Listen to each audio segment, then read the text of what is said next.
If we go back to produce and share, and in the menu we now go down to custom production settings, it allows us to customize the whole production process.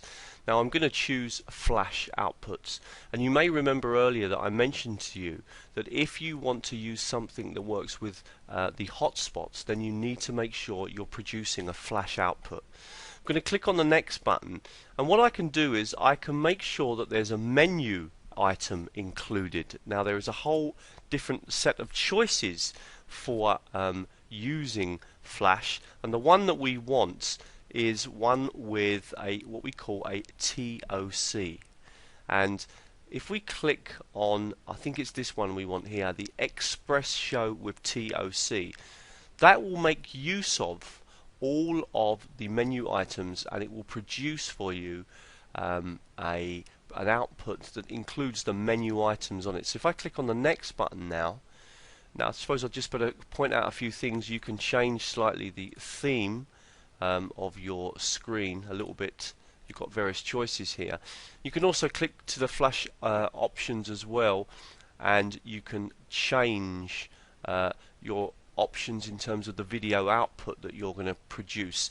This won't affect the hotspots here, because even though you may choose to have an MP4 file, because it's encased in flash, the hotspots will work because there'll be a layer above the video anyway. But you can come in here and you can reduce the frame rate and the quality, etc. if you want to. I've got mine set at the default settings. Again, I can even change the size of the screen here as well, so I can click here and change the dimensions of the screen if I want to do that.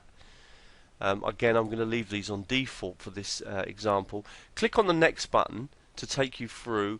Now I generally ignore these options, but they're things if you want to include a watermark, which could include an image that you want in the background of your video, if you want to make sure that it's packaged and it's easy to trace that you produced the video. So there are various settings here. Click on the next button, and again we're just going to give this a name. We'll put it in the same file, so we just call it file 4. And hopefully when we click on the next button now, finish button now, it will start to compress that video. And I think I've got the same problem again, that it's not doing it while I'm using the screen capture, so I'm going to have to turn the screen capture off, and then I will run the compression and show you the result.